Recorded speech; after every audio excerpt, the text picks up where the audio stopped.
Hey everyone, I'm going to talk today about upgrading your seat in your base model Ford F150, Ford F150 XL. I'm a big fan of work truck models. As you can see, there's nothing to my truck. Manual, has a CD player and AC, but that's about the only options it has. They come with a bench seat stock, which is very uncomfortable. But the good thing about these 10th generation F-150s, this is a 2001, but this should apply for any year from 1997 to 2003, I believe. So they come with a bench seat, which killed my back. It was flat. The good thing is, these things are everywhere in the junkyard. So I got a seat for $35 out of a pick and pull. And I'm going to talk today about how to bolt up that seat. Originally, the bench goes into 4 holes, here, here, and these 2 over here. And they use a Torx head bit. You're going to need, if you go to a junkyard, a T, let's see if that gets into focus. Anyways, it's a T55. Make sure to bring one of those and a ratchet. These are all the tools you're going to need for this job. There's a couple different options you can do. I chose to make sure that find one that still had manual seat tracks, because I didn't want to have to deal with putting in wiring the power seats. If you want to go with buckets and a console, which I didn't, I chose a split bench. There's a couple different styles of them, but I chose a split bench. But the buckets will bolt in here and here on the passenger side. The 4th will bolt where the current seat belt is, so you have to pull that up. And it's hard to tell, but like right where my jack is, you can feel around, and there's another little, it's like right there. If you cut under your carpet or mat, there's going to be a plug where, because these cabs are already they're already stamped to accept all the different configurations from the factory. They just weren't cut out. See right here, and I'm using a split bench, which means it's going to bolt in to the original bolts on the 2 outermost on the passenger side, and then over here where there's this recess place, this is where the other seat mount's set up. And I cut this out right here. You can see the other mounting spot is right there, and then there'll be a plug right there under the mat. You just pull that up, and the other thing is it's not threaded, so you're gonna have to use a tap and die to thread that to accept the bolt. When pulling your seats out of the junkyard, make sure to save all these bolts, because some of them won't match up. You need a little bit, they're the same threads. They're the same head size to remove with the T55. You also want to bring, I think it's like a T50. Some of the seat bolt mounting bolts are a little smaller, which is a T50. But the thread, I believe this one's 7/16, but some of these threads are 1/2 inch. I believe that's what they are. So, as you can see over here, this one,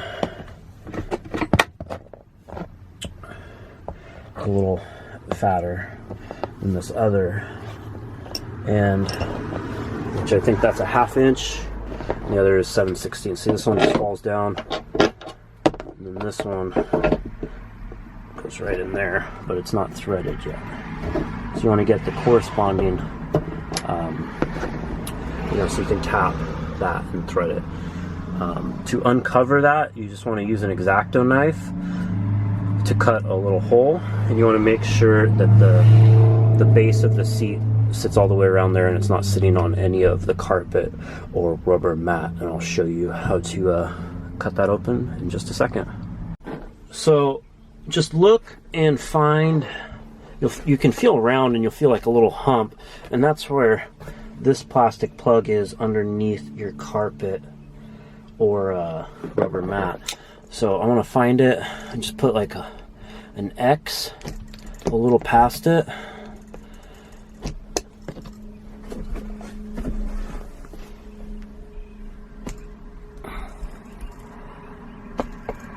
You want to cut it bigger than the bolt's going to be. And then cut around it.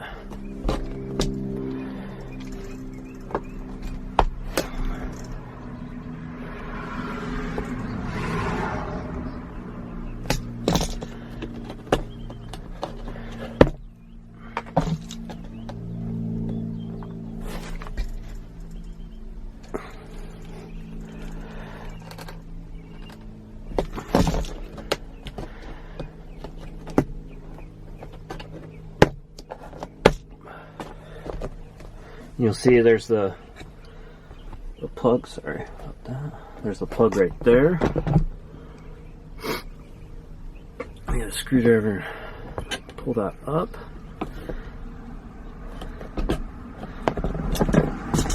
I think you can pull it out with your hand.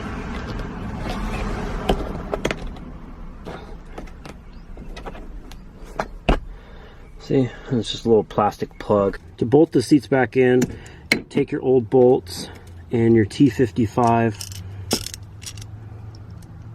socket, put the seat all the way back, line up the holes, and just bolt it in. So the seats are in.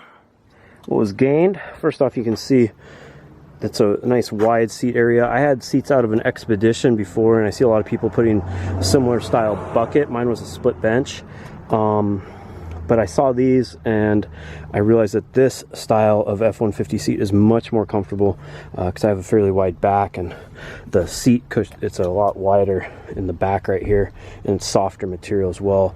Also gained lumbar support, being able to, you know, individually recline or adjust the seats. Sorry. And the biggest thing, which I think if you do have a single cab truck, it's important to check if the seats flip forward, because that's huge. My last didn't, and then it really made access back here to grab tools or whatever a real pain. What else was gained? You have this flip down center console, so you can still haul different people, or you know, 3 people in here, or in my case, my wife and my dog.